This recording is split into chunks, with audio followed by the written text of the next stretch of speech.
Kristo kacha nasuafo ne sa esamu bompaya wanyina kashi agya wasoro wodi wonte wahenemra ne opa anya wasase so ya ne wasoro ampa ejama opa anya enne brada wie ni ma no kwesi mate kodi abagomada disiam konkro ne me anya ayabnada ya gabo so na fama kuma kodi no enu afana do ka so rato ha ana prepem na mansanya do nyine tie anso na Ghana nyina kasa ana Ghana fa de ami kasa duma de tano for the set of areas here I want na Ahotor street Samala Shibi community 17 www.ahotorfromonline.com yafa na sefa mawu awu fie yafa mawu so awu hweye tituni units nana ya poku producer extraordinaire ano shishe jumedie no DJ Gacho DJ Cross Mike Nikweni Courage Alovo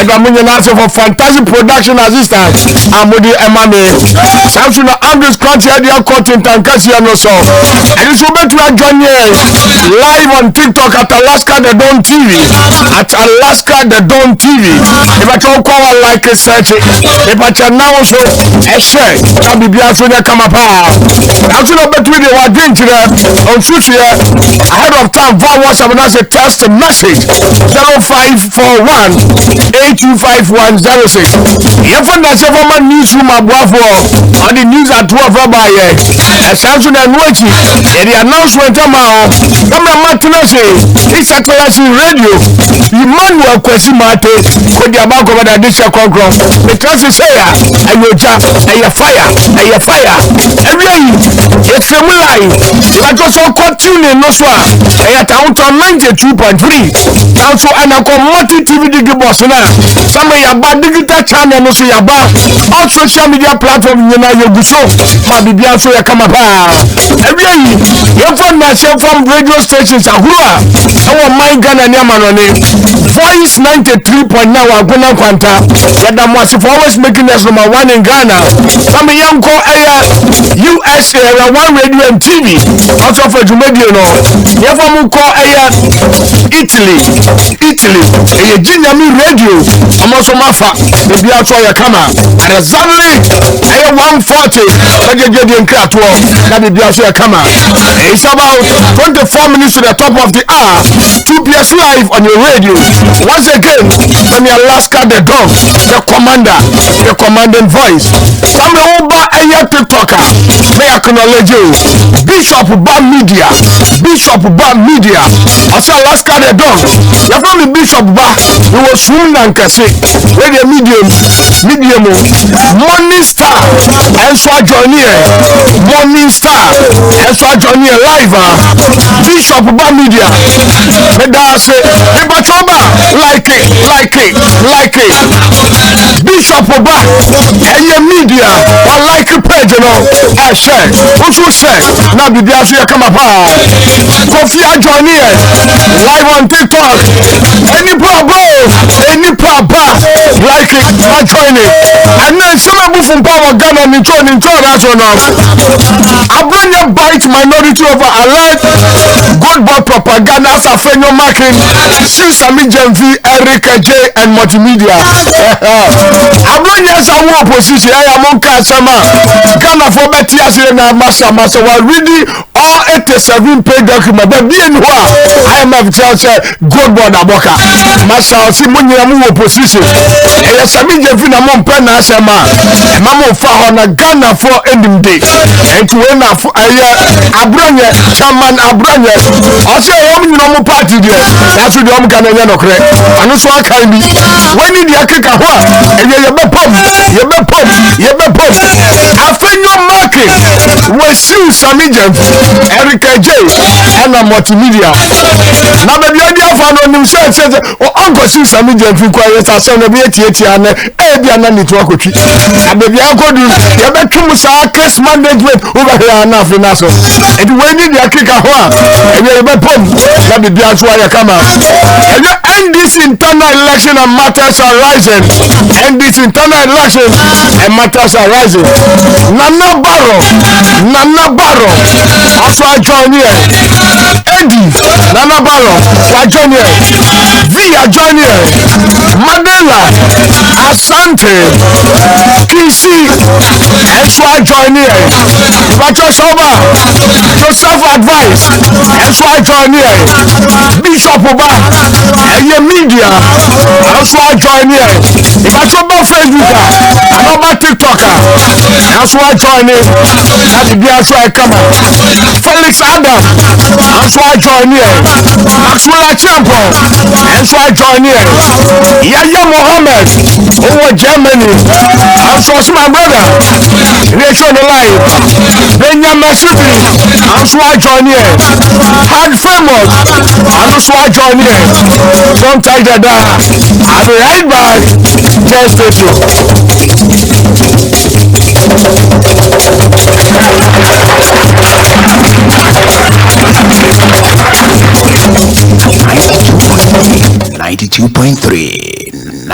.3 Ahotor FM Ahotor FM Mijula Atongo bra na guys me want me wa ase me akasa kwa just am be so na car because toilet na akasa no hwe mo ye neat I fit and then you toilet madam you don't be new it be glide toilet cleaner we are take and do am yopo like that Atongo we kunyo ya be no say I say front so clean front so just say so then you twitwi so am na so clean say madam it be glide floor cleaner we are take and do am so I take and do am yopo like that Atongo but I say you see come up yes especially when you see me fear by the strong kukwa ever shaba na you see Atongo Air Force refresher way they give you this nice fragrance and I'm no sense let me feel sense rough like Atongo na feel me be ato yeah madam obeti be enye bi wo supermarket bia wo kurobo ha and I'm seeing for say open glide for product at all there contact Alpha Light Company Limited on 050-923-0034 050-8762-964 and a glide toilet cleaner glide floor cleaner the Air Force air refreshener and a glide for products beer a glide products we try me fear your po a glide products we try your po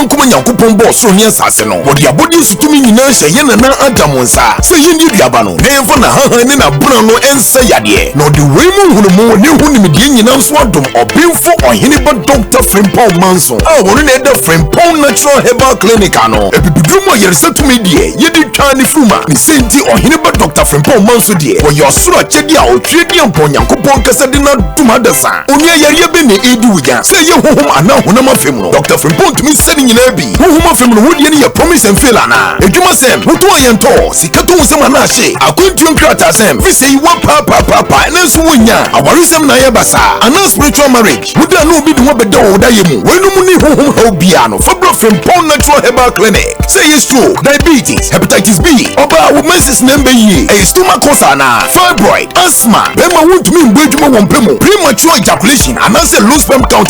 Prostate cancer. Juice Yare. Upon the payment the Muyaria gonorrhea. And syphilis among Bema what to take Kukrana. Oba who pay flour Bama which in cheer bread. Just a who nemu ho beer. Aye crown koya dia dawsono. From a day on Hiniba Doctor Frimpon Manso. No dagini how you know to uncha. A hadia yadia haina yeshimu who be your yerianishe. And sunny a one red row. Nesan said Dr. Frimpon son yet Gideon of Funti. What to no boss young who ishimu and who how on the ferry by. No be what your country bufem. Send your bay yawa hoto. Wo Frimpon Natural Herbal Clinic dear. Yet your body hama in Duhini, in Dubra, and in Miabane Sayari. Now Bawa, yes, she drew my whoopnu, yes, she drew near drama with Derek. Now you do my window. After would you tell me? Who how no area pan is saying? Fred Dr. Frimpon is here. 0244-939-458 and 0542-644-220 and now would you pray as ye our Shama and Katamansu Kubekrum number 2 no was a bed Jiwa Yarisa Frimpon Natural Herbal Clinic would not get it to a bed cha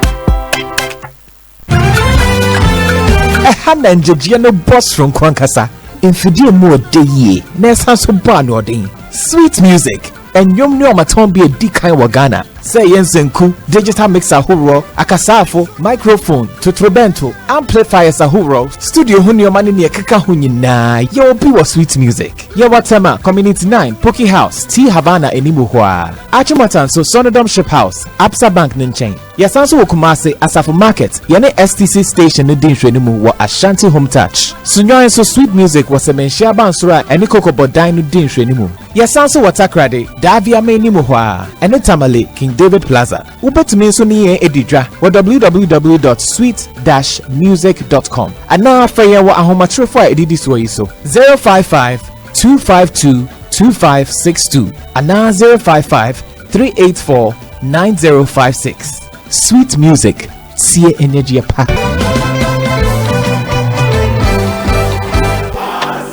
Obia ni swade hunu eni se obesi dan na daakye okona hu megiemu na dwuma yemu a wanya baabi adwodwo ne ho enunti na make for Lion Crest Empire Consult Limited ede amawo eya asase to anase adansi opese ya survey wasase ma ana architectural designs no ana opese ye bi ede mawo Lion Crest Estate ye won sase wodowenya ye wo bi wo Shy Hills ye wo bi wo Lapleku ye wo bi wo Kasoa ye wo bi wo miaya huduo bebre asase alanga de meha wadwene asase e bema wo bre na watua no kakra Lion Crest Empire Consult Limited ya dwene wo ho ya tete boa ne so e de amount said ye wadwuma tie bia obetimi ata asase e wo ya kache sa wo ajapade e sombo empire obetimi de aba ne ye de asesa asase e de amount wo car kura fabra ye bete wo car no na ye de amount asase ye main office e wo Asaman Middle East ye ne Asaman Senior High School main gate no anedi enwohwe fresh 0598-302-220 and 0547-450-863 and 0547-450-854. Lion Crest Empire Consult Limited, building an empire with you.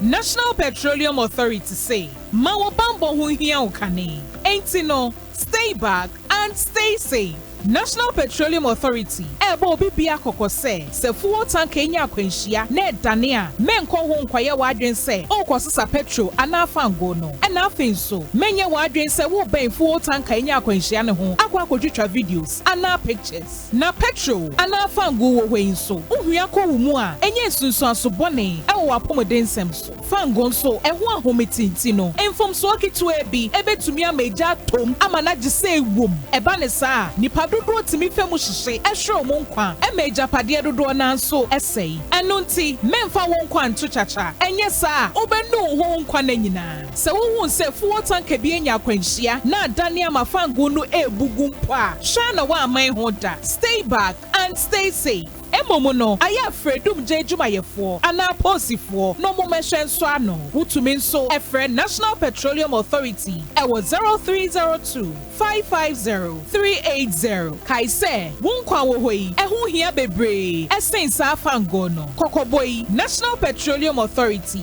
ene de bro.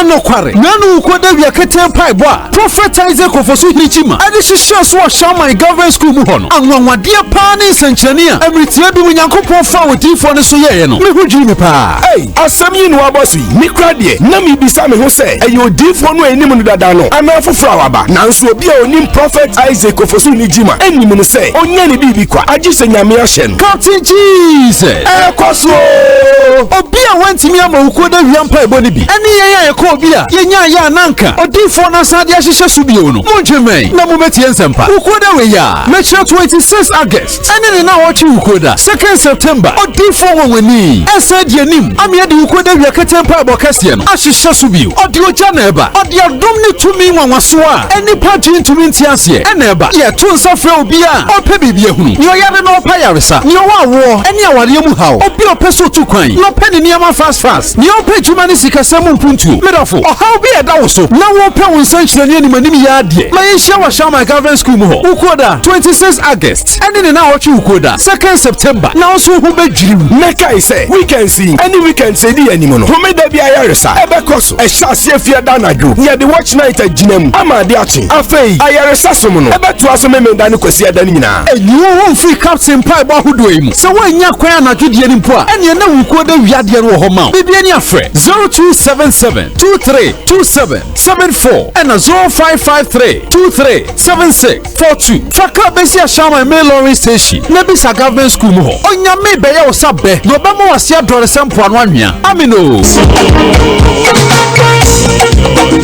wone no mpɛ Ahotor 92.3 Alaska asayama ahumusu bi Unity Alaska the Don ɛwɔ Simpieso owia dɔnkɔkɔbia Alaska the Don kura ne pa bebree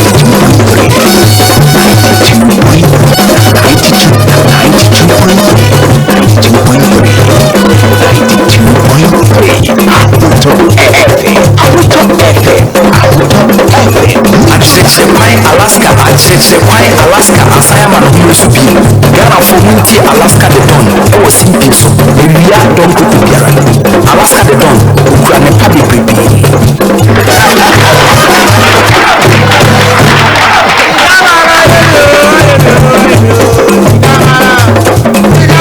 Alaska Alaska the Don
Alaska the Don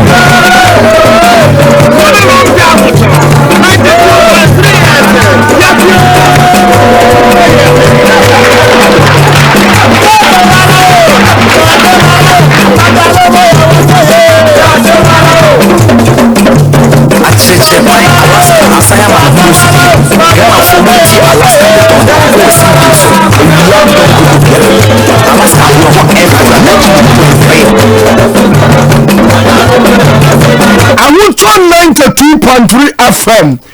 Yembisa Ghana ni miotie me anabra da wiese na apom kura tesai Ahotor FM 92.3 Yembisa Ghana amanyofo se wieri amamwo no ekosai Ahotor FM 92.3 Yembisa Ghana santura fo se wie oman amane bo ene hu da roboto sai Ahotor FM 92.3 wo wutie me ene ye wapom de nkosai Ahotor FM 92.3 Mahama ke na yedi aba no wuti ase sai na emfasodi awom no wunima na Ahotor FM 92.3 ayama mimbisa se wa hu bambo ekosai Ahotor FM 92.3 yebisa se John Dramani Mahama amamuo no anini ekram na tawsai Ahotor FM 92.3 yembisa importers and exporters we dollar no munye bito Ahotor FM 92.3 adriver fon kambo kwa wa my Ghana bisa asentade ya tumye ntumu ya de ekoso no mote Ahotor FM 92.3 mami mbisa Ghana Education Service and school sansamote sai Ahotor FM 92.3 ana free SHS ana aduane ni ho ana aduane ana UTV na hene Ahotor FM 92.3 enye mami mbisa wankasa kasa so hu Ghana say Ahotor FM 92.3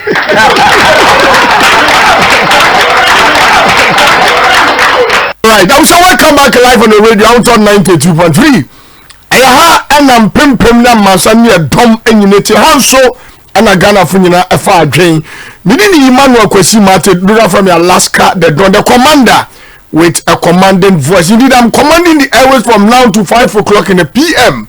mayenda wase se we biem awu etie show no ebia na your first amado ka safide ato ha every joada kopim aye fiada bodonku say ya na ya tenase ade omamu amanyosem ensem bia onwi asete ensem bia asete yetena ensem bia atwetwe aso enturu bia ni nokure se yetenase say ya ye de ehunfato ni nokure bibi mu abai mu ama wo so nya bi eti ase ma bibia so eye kama mame kai Ghana fo mu achichi ni banche ye se eni bi amabo eni mfoni bi amayi ewo aha no mini station ye twefo na mo eni ni ba beboa ma program no ewie peye mame fenchi afa ma chief inspector retired eye awate chief inspector retired awate uwo doyumu same also utie show no na afa minchi a Kodiabe Young Men Club. Kodiabe Young Men Club.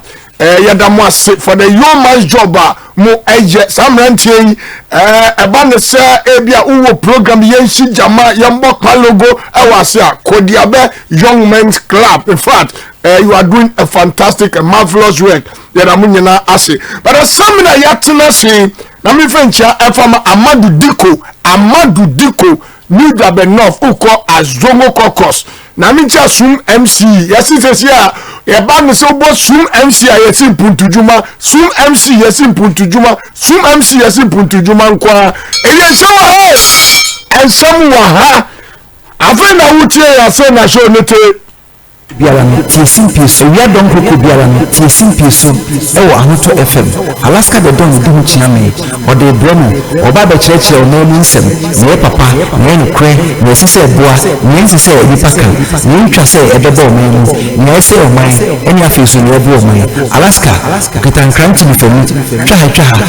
eba be chirechire eba be tinetine ebe ma ehu nkre no Alaska the don FM 92.3. Hey, Alaska the Dawn, as same way we are bossy. I shall feel number 1. Hey, Alaska the Dawn. Oh, fearless, Papa. Abranya bite minority over alleged gold propaganda as Afenyo Makin, Siu Sami Jamfi, Eric Ejay, and multimedia. Hey, Alaska the Dawn, as same way we are bossy. Sami Ejabo Nyababedu.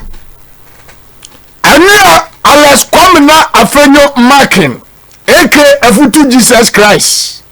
Anya Otumi Akwako Siu Sami Jamfi, Eric J and multimedia.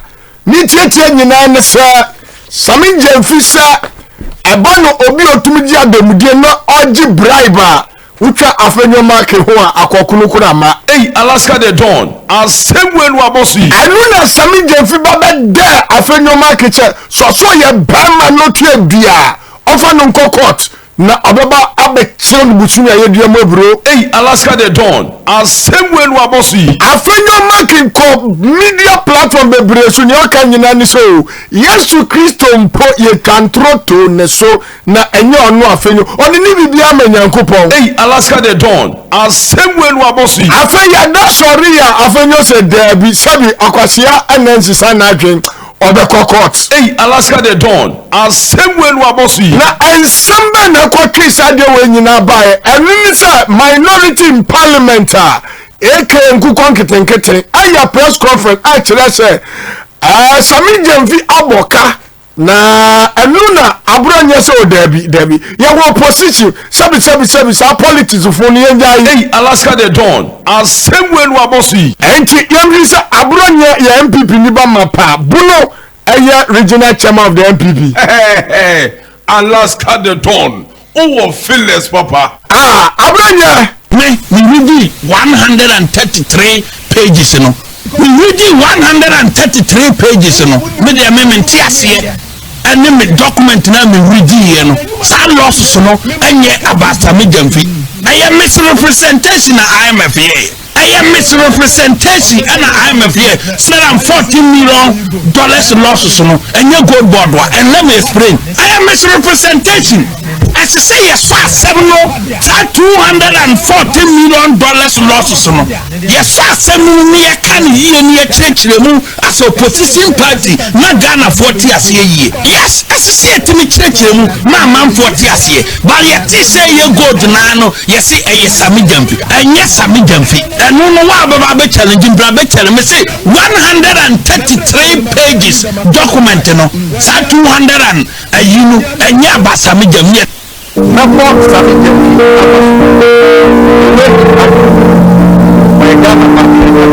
I know a lot and therefore about 90% of some of where he started Alaska the dawn. Oh, Phyllis, Papa. I was a country of this Matana, so I was at you. Assam Bako, Party Bako, Amonoku Bako, MPs Bako, Flag Bearer Bako, Aslobiani explanation. Abronya say 173 document pager on what kind IMF a religion. There was nowhere any can say a gold board Sami Jamfi Aboka. Womu ye amano kuwa omu ye MPP for more opposition.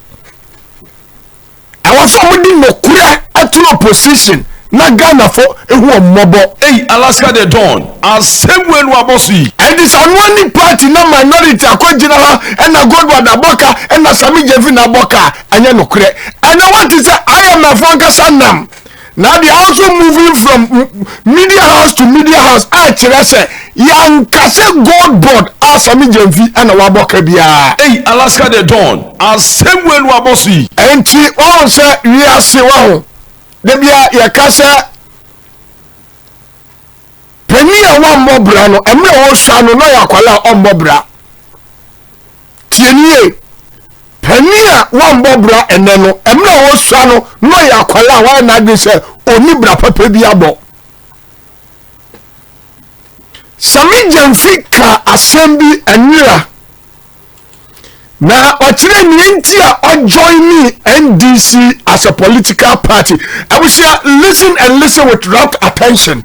Na me wia midi ehun for just a man link to assembly ekwas Sami Everybody then I will join the NDC. Person na bugu be me san. Aba me ko me o se me abunu ni. One fee. Yes, me ma me papa show one na for. Me ma me free do ma ko. But man tena hoda etina sunyani. Ti me ko Sacred Heart. Roman school bi. O ni mo we Lucas. Na me tipen kwa asenti me ko Sacred Heart. And me show me ko St James Seminary. Because seminary, yes. If you want to back tech, me first degree environmental science. It's about as a Yamazan. Also, we call me national service, me Kumasi, me be Juma okay, me kaka as a spokesperson to the Kumasi mayor. But I'm the me first degree in law, me LLB. Now me started politics. I started politics when I was in school. A DNA call a center of the left NDC. Menkano Kreva, a real Sami Jamfi, because you need to be a real person. But any binude, but Mekano Gracho, because you want a candid answer. Quepana said, me call school, no, I'm politically conscious. I'm a first year student, I was just 18 years old. No, Unity Hall, the Continental. Now you will be a argument, you feel always around. You want to name it, Kabe, got 2 seniors, more MPP in NDC. Me test for activities, me team for activity. Nyamie nim no kreni. Me were radio so person me ka hra no. Me ma dream no me hu say MPP for e nipa mu yiyi mu. When I was a young guy. Na me hu say NDC party as obi a join bi. What as e committee I mean here obi papa de say o ma me de say na wo firi he na o te ka mu de sa nyama. Ye hwe wo so no wo fom hwe wo che bo hwe atare ya show say ye designer wear. How dey ni bi nim. But I saw, MPP people trying to look down on people. On Zongo for SMB why intimate can radio. So growing up me naturally adia me chili pa ni obi o sha koda ayaka there. Adia me crack no. So me heard the way they look down on people near there.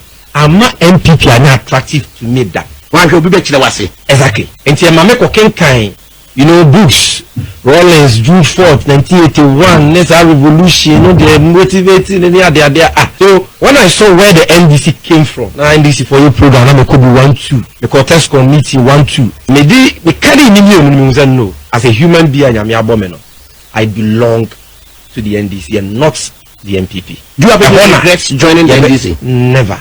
Not me. I am. My name know the age, but a lot of people know my age. 37 years? No, I'm far younger than that. 31? I'm telling you today. Samia Ukuti ni awonchire. I will be my communication officer in MPP. I just send this. Give now even the opportunity. I am 30 years old. Yes. They will not. Yeah, me worry. So your babu they send me. Now we prepare to be John. Now we pay the day you dey bisa we ma make the send now papa the send na him fa na we fi. You share the war. We pay any the party. We prepare to your babu na you be ma the opportunity you be grooming. Now we so in the power na media bia wo mu no.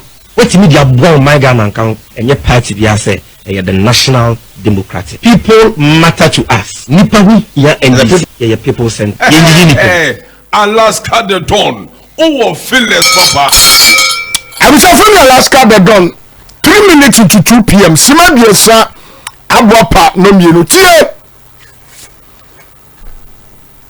Adia empenin toto empeni omenyi entumi anye esuko no mawe ababe yenti no yentu ne hompe na yenka kasefi embu na bam. Hey, Alaska the Dawn asemwe no abosi sawuhwe aya sector ana sami jamfi awaya na nadu de nkokurafo maako miensa abetena ho womentumi ama oman Ghana sikasem enjira ne nanso. Hey, Alaska the Dawn asemwe no abosi na nadu appointees ufa nipa miensa ana nipa 4 age boma utumi nya 600 years. Hey, Alaska the Dawn asemwe no abosi enti se de abofra esuko no ma sami jamfi entumi ababeda sa asue ho na abranti entumi ye nyankokurafo anye dia na wasa abranti yengu na nimase. Hey, Alaska the Dawn asemwe no abosi enunti ana mebo kira so we abranti any age at the time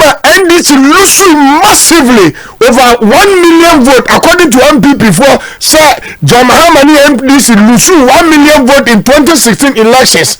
No party no jija party na titia pansam na abrant we be for the communication department of the party ama ne party na be krabekre no say MPP mu a ka tesa akola no osa. Hey, Alaska the Dawn asemwe no aboso na ukura dia uyes okua ni biba uye koko we biba ukura po dia ya wufi hi na uya ti party no rollers ni nkrofo ti party no na unka obi esuko no ma from nowhere say niema nkokurafo ntumi anya wotumi ayede a yengu na nimase. Hey, Alaska the Dawn asemwe no abosi enunti anasa uhwe issues abana ade ni hokura no awase yedi shakwala ne nkase ono ana oye. Hey, Alaska the Dawn asemwe no abosi na nkase bi anya abroni beyi a oman na me no kase mi ntumi ntua ye hoka ye bi ntu trade mayafo ka amanfo tumi abasesi abai securities ana abai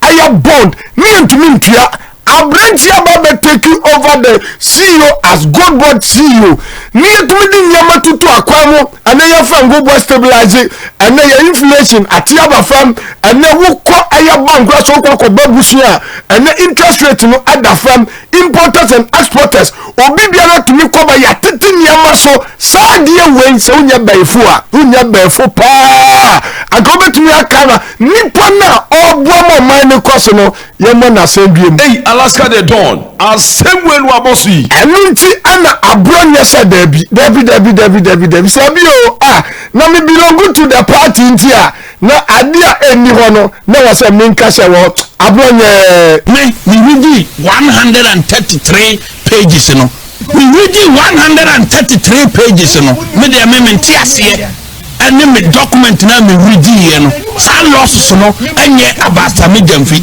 I am misrepresentation na IMF here. I am misrepresentation and IMF here. Said I'm $14 million losses no and you gold board and let me explain. I am misrepresentation. As I say yes fast $214 million losses no. Yes fast me can hear me church as opposition party na Ghana 40 as ye. Yes, as I say to me church na man 40 as ye. But yet say you gold na no yes Sami Jamfi and yes Sami Jamfi. No wa be challenging be tell me say 133 pages document no sa 200 and you know enya ba Sami Jamfi na box Alaska the Dawn. Oh, Phyllis, Papa. I will say, I went to your catch your MPP. No, be in my brain, any stance. Tie, I didn't say, I didn't penny for be and to me and yeno. Mrs. Adio, at Sawa, baby, I will swim a jumam penino, yet a whole sector, mano, was sano. Yet a department, a man with jumam and quiet and physical ma. A so called money, dear, no, yana, Eddie and Kabum, Eddie, in Punto di Bejumanum, you're running it down. And that is exactly what is going on. And your family says, and your courses and your koya. He answers, not Christo Ama. What will be the MPP's campaign message? Muntu abam for money SNSA sidi no anya hata ya tete nyama so dodo muntu abam money SNSA omanu mu hutomo SNSA bank se gunu ya dia baba SNSA ya nya ya kwan saglemi ya face no after hospital chef. What will be your campaign message? No, I am asking. So Ghana for 2 way. Na so one person ya Ghana nia sabi utitu ya ukonso na adwene na edem ye nipa adwene se me kotu abama bawonia na omanya president ada hina na yawo who they do you or you they do yourself. Hello, me say how will you feel say what sorry anopa we jare wa powder ebi kwa you sure ebi nso akesha na we say wo kama we call him me to abama bawumia onyankubon beka say sabi wa gine 3940 enkoye dabio ade na beka Ghana ni adwen say me sorry. So if that be the case there among for no more board no mine course no, let's run them down at this hour babia John Dramani Mahama na onu appointee nipa no onkase nipa ne nya wo de hwa Utah Professor Nose adwo ba mo na me atago babies with short teeth and then one of them Felix Ofosu-Kwakye, fantastic brain. Another one Okujato Abrakwa, fantastic brain. And then John Dramani Mahama Baya, not the likes of Basentelenum, Ani Yenya Samijan Finum, Pablo Adiaba, she the youth Omama Kwenyano, she Jumedia Wamu Didi Buamano, Nana youth Yanko. Adubahe, Radinyanko, you discover Guba Gumogani Sesia. Dennis Milakabwaji, oh, you're about to talk down Sesia. So if you compare the youth of the NDC and then those of the MPP, which is NDC youth near Mama Kwenyano, almost 50, they are from home. And then look at how for almost 2 years, no scandals. So NDP is going for a standard fishing spray. And so I ask myself, say, and then the NDC and again the neighbor say me to aba na MPP and Vamra power. Then they will tell you say I was a psychiatric. Yeah, dream because or should be buffer her. Netemama Yarega about good board as a Jamfi.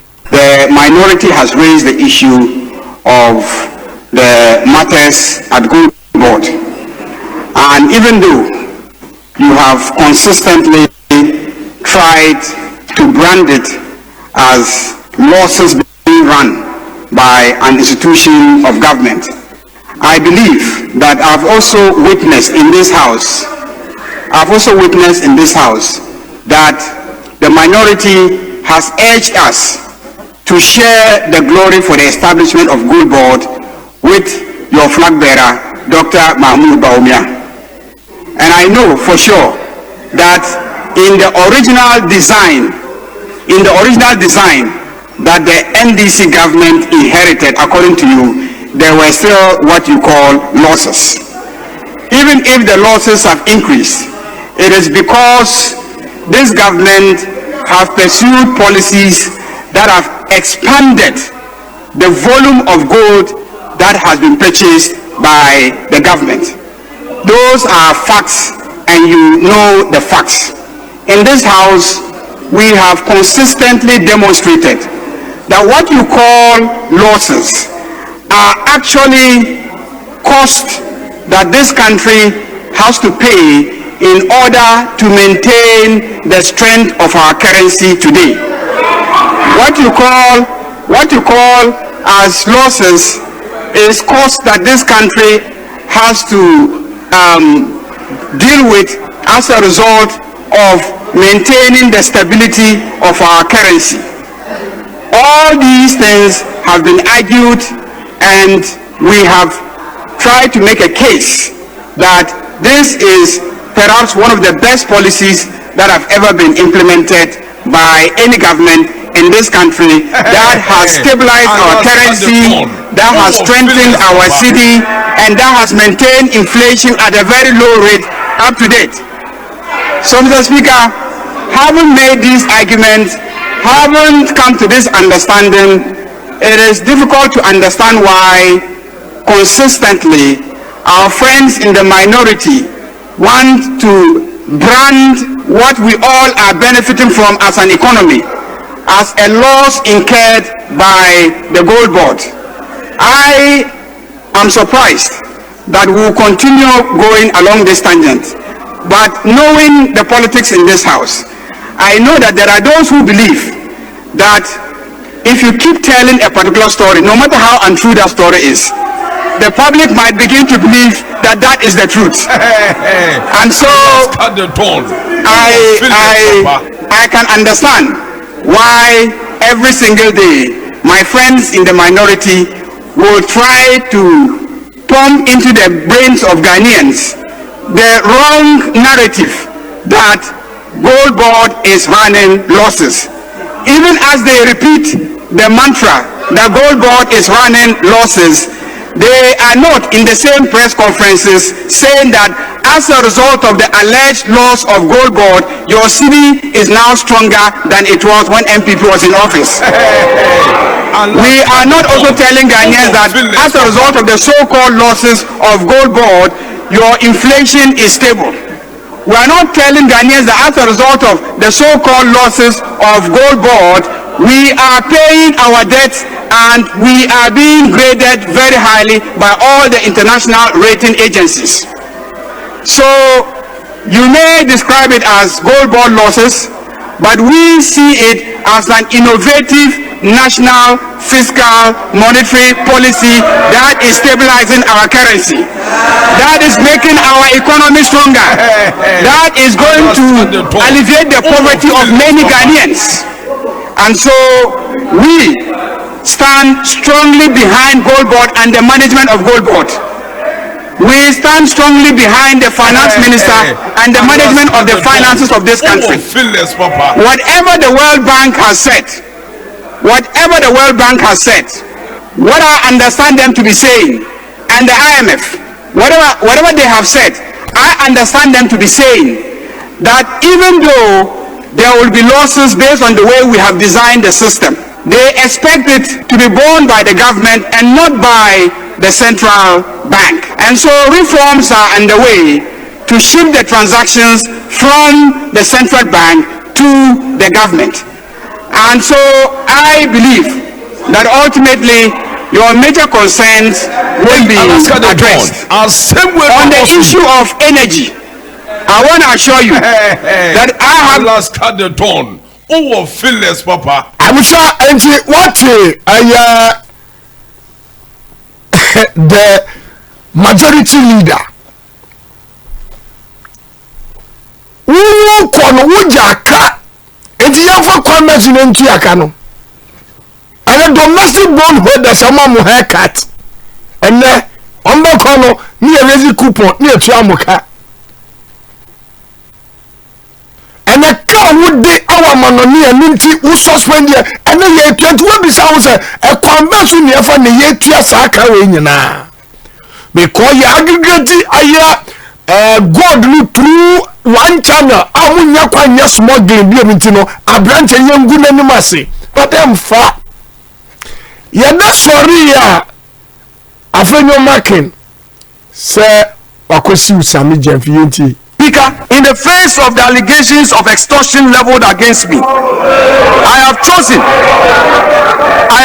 to take high moral ground by submitting myself to the processes of the law. I have accordingly caused writs to be filed in suit number GT 1029/2026 entitled Osahin Alexander Afenyo Makin versus Samuel Edu Jemfi and Multimedia Group Limited at the Accra High Court, and suit number GR/ACH/CC/C5/02/2026 entitled Osahin Alexander Afenyo Makin versus Eric Ejay and Peace FM at the Achimota Circuit Court. I have every confidence that in the fullness of time, the court will make the appropriate determination on these matters. Mr. Speaker, I also await with bated breath that the man or the men who made the allegation will have the courage to report the matter to the police or the OSP or any investigating agency in this country.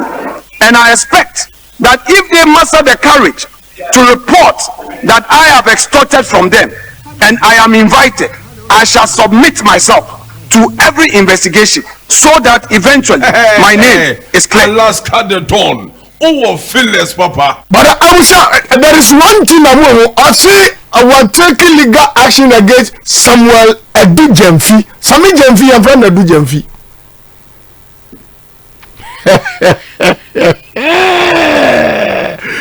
Okay, you Sami Jemfi. Sami, I know. You see, my brother, there are many underlying issues between I and Afenyo Makin that you don't know and those watching don't know. I have appeared on this far many times. Perhaps in this country, I have held more press conferences on political issues than anybody. Have you ever heard me use the word extortion against any of my critics? Have you ever heard me? Why will I use this word now? And why have you not heard Afenyo say anything about that? Or challenge me, or threaten to sue? So when people talking, there are things you don't know. I will not just, I am a consummate Democrat. I eat and drink debates. I'm not worried if you decide. Yes. And that is why he cannot comment on that or even challenge me. He cannot. Because he knows that what I said is true. So there are many things that you may not have the benefit of. But let me talk about my good brother. Let me tell you that you want to be his lawyer so that he sues Sami Jemfi to substantiate that claim. And last cut the dawn. Oh, fearless, Papa. And the Sami Jemfi say Osina, Oba Guna Nimase, baby Oba all the money at the Mudi or so from Mano, and Minti Obaguna Nimasino, no Munko. And now, what's the one for the street in the Masos was Samuel Edu Jemfi, and Sami Jemfi's young friend Edu Jemfi. Avenue here part 1 and 2 0541 825106. Hello, good afternoon. Clap for yourself, clap for yourself.